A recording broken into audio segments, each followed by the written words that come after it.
Под интернетом мы обычно представляем самые известные нам сервисы, которыми мы пользуемся ежедневно. YouTube, Telegram, Google, Яндекс, но есть часть интернета, которая не индексируется и существует только в рамках адресных ссылок, а другая часть интернета доступна лишь при помощи специального программного обеспечения. LightNet или же ClearNet. Открытый интернет. Сюда относятся сайты и страницы, которые индексируются поисковыми системами и открываются через обычные браузеры, типа Google Chrome, Firefox или Яндекс. Этим интернетом мы пользуемся ежедневно, хотя по большому счету это самая маленькая его часть. Сюда относятся все крупнейшие соцсети, сайты и порталы. Ютубыч, Википедия, Телега, новостные издания, Озон и Wildberries, в общем все то, что индексируется поисковиками и в них отображается. Формально даже никому не упавший сайт на 1487 странице Гугла — это тоже ClearNet. Но поисковые системы видят далеко не все. Все страницы, что не индексируются или доступны зарегистрированным пользователям, уже нельзя назвать ClearNet'ом в строгом смысле, хотя они могут являться частью клирнетовского сайта. Deep Web или DeepNet — это те самые страницы и сайты, которые нельзя найти через поисковые системы.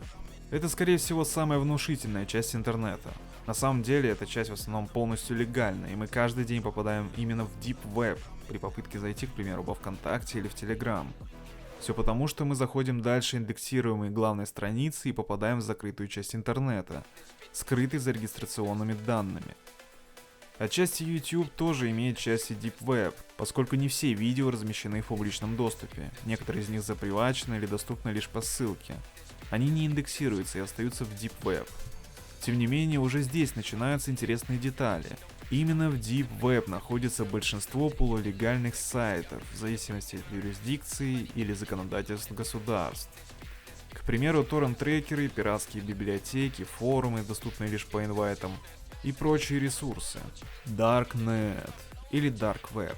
Это та самая часть интернета, доступ к которой обычно осуществляется через специальные анонимные сети или устройства. Самый известный инструмент для попадания в Darknet является браузер Tor, The Onion Router.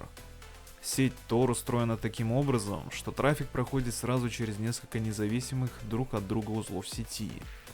Каждый из этих узлов видит лишь ограниченную часть маршрута, то есть один узел знает, откуда поступили данные, а другой лишь куда их нужно передать, но ни один узел не знает весь путь.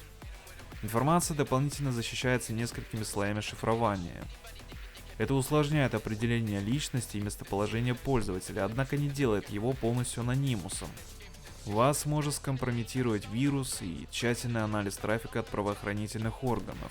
Дело в том, что Tor существует лишь за счет независимых узлов, которые устанавливаются частными лицами или компаниями.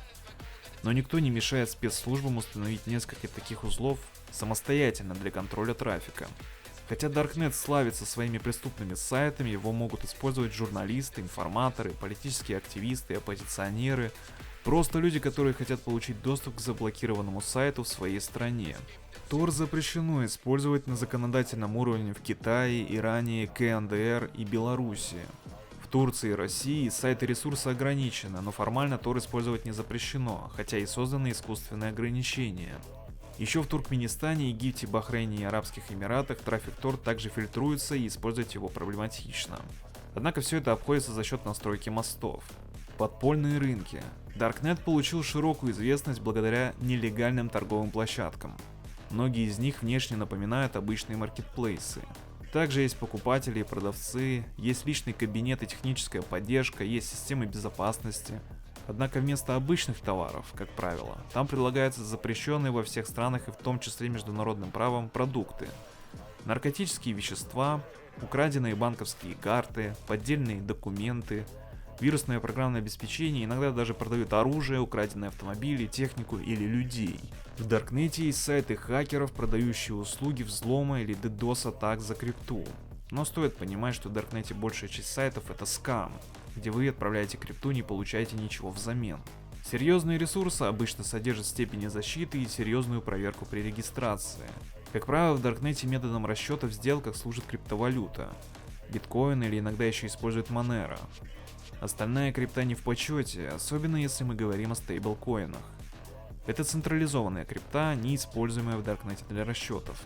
Но никто не будет вам гарантировать стопроцентную безопасность, даже при оплате криптовалютой, потому что в каждой стране в правоохранительных органах давно появились отделы по борьбе с киберпреступлениями, умеющими анализировать цепочки транзакций. К слову о самом громком деле с самым старым маркетплейсом Даркнета. Silk Road начал работу в 2011 году. Его создал Росс Ульбрихт под никнеймом Dread Pirate Roberts. Он представлял проект как свободный рынок без государственного контроля. Сайт работал через Tor, а платежи принимались в биткоинах. На практике Silk Road почти сразу превратился в крупнейшую площадку по продаже наркотиков и другой запрещенки. Тем не менее, Ульбрихту было по барабану, и он продолжал зарабатывать с комиссией, которая возникала в результате расчета между покупателями и продавцами внутри площадки. Ульбрихт пытался создать впечатление, что псевдоним Dread Pirate Roberts принадлежит не одному человеку и может передаваться между администраторами. Однако следователи обнаружили старые сообщения на форумах, адреса электронной почты и другие цифровые следы, связанные с запуском шелкового пути. В октябре 2013-го агенты ФБР задержали Ульбрихта в публичной библиотеке Сан-Франциско. В этот момент как раз он был и авторизован в административной системе Silk Road. Агентам было важно забрать ноутбук до того, как устройство заблокируется или выключится. Открытый компьютер содержал материалы, напрямую связывавшие Ульбрихта с управлением сайтом. В конце концов Silk Road закрыли, а его создателя посадили в тюрягу. Но почти сразу появился Silk Road 2.0, который был захвачен спецслужбами в 2014 году в рамках операции Анимус. Буквально, анонимусов захватили анимусы, их противоположность. На самом деле в Даркнете в результате операций спецслужб, таких как Интерпол, ФБР, немецкой БКА и нидерландской полиции, были закрыты еще около 8 маркетплейсов: Альфа Бэй, Ганза, Гидра и прочие. Если вам интересно про это послушать, ставьте лайк под видос, подписывайтесь, и я сделаю про это выпуск. Сайты по найму убийц. В Даркнете существует и другая известная категория – сайты по найму киллеров. Почти все известные площадки такого типа оказываются мошенничеством. Один из самых странных примеров – rentahitman.com. Боб Инес зарегистрировал этот домен для IT-проекта. Бизнес не был запущен, но через несколько лет он обнаружил в почте сообщения от людей, которые действительно пытались заказать убийство. Некоторые присылали настоящие имена, адреса и подробные планы. В 2010 году женщина из Канады попросила устранить нескольких родственников в Великобритании из-за конфликта вокруг наследства. Инес передал переписку полиции, после чего женщина была задержана. Затем он немного поработал над сайтом, создав пародию на сайт киллеров, добавил отзывы, условия обслуживания и так далее. Даже несмотря на это, реальные заявки продолжали поступать. Наиболее опасные обращения Инес стал сдавать ментам. Darknet состоит не исключительно из преступных сайтов. Большинство пользователей Tor вообще не заходят на подобные сайты.